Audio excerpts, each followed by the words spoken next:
Good afternoon, everyone. I'm Marty Durham with Wizards of the Coast Publishing, and we're here today in the lobby of Wizards of the Coast talking with Erin Evans, one of the newest authors in our Forgotten Realms stable of authors. She's the author of our newest novel called The Godcatcher. Welcome to the Book Nook. Thank you, Marty. Glad you could make it today. So now this is your debut novel in the Forgotten Realms, so what was it like? Did anything about the process surprise you?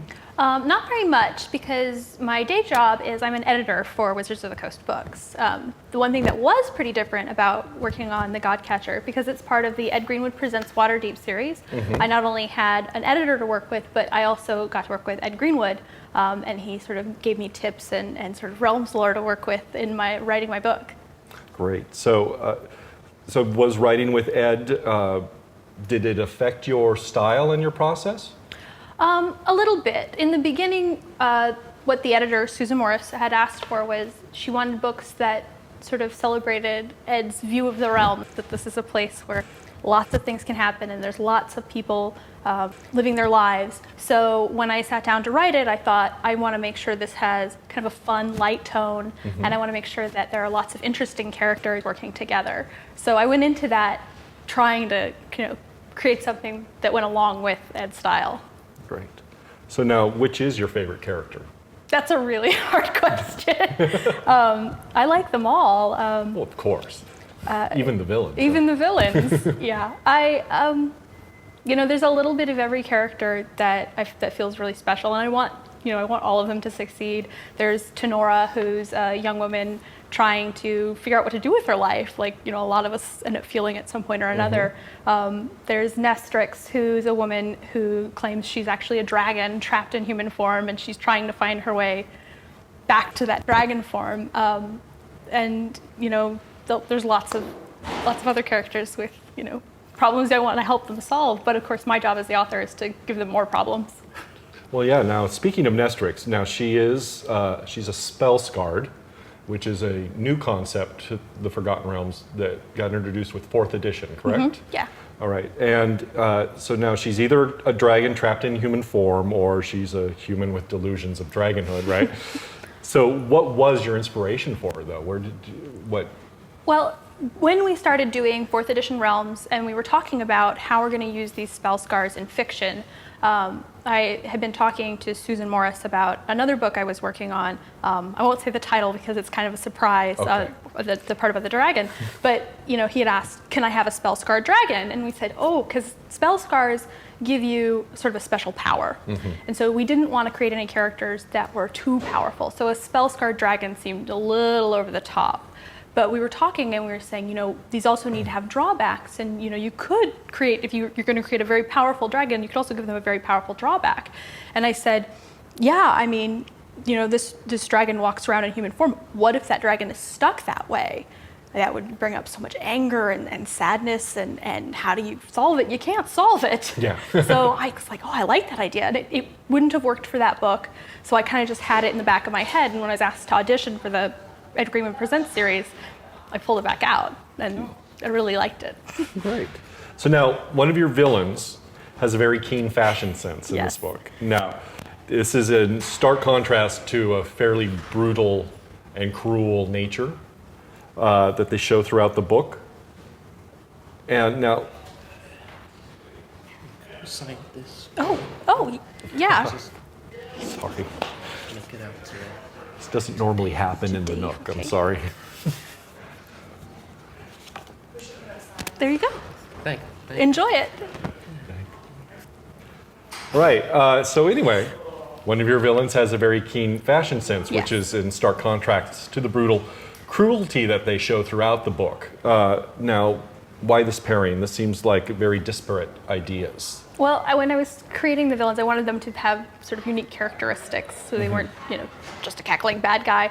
And when it came to the assassin, Faremo, I was thinking a lot about when you read fantasy novels, you see sometimes this sort of coding where the heroes are really strong and handsome, more beautiful, and the villains tend to be ugly and have bad characteristics.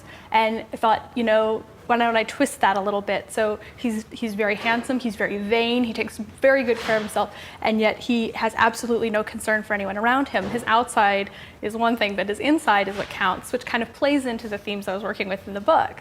Kind of a sociopath almost. Yeah, he's definitely a sociopath. Right. So now there is a scene in the book that's a lock-picking scene.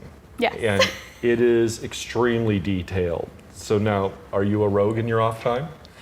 Well, if I, no, I'm not. When it came to that, I really wanted to show Tenora learning this new skill. So I got on the internet, and it turns out that there are a lot of people who do something called lock sport, which is picking locks for fun. Interesting. So they try to pick progressively more difficult locks. And I found a lock sport society that had sort of a primer on how to pick locks. Now, I've left out a lot of the nuances. I don't think you can read the book and figure out how to pick a lock. And if you can, you shouldn't. But it was really helpful, and it was really interesting to see this sort of hobby that I was completely unfamiliar with. What was the hardest scene to write? Oh, the hardest scene is a little later in the book. It's a scene where some of the characters have to go through the sewers of Waterdeep.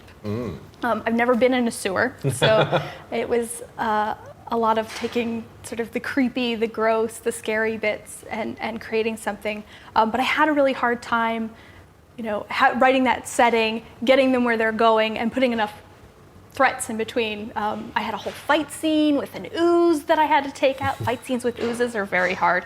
And I ended up rewriting it, I think, 5 times. I'm pretty happy with the way it turned out, though, but it definitely took a while to get there.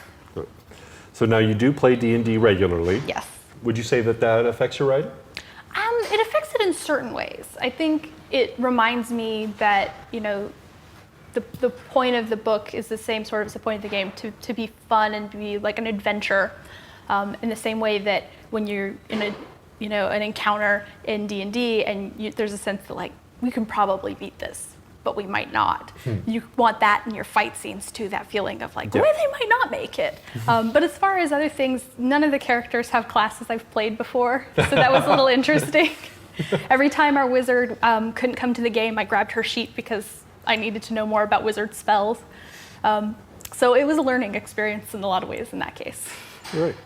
So now, I sense that the major theme throughout the book seems to be about identity. Yeah. Right.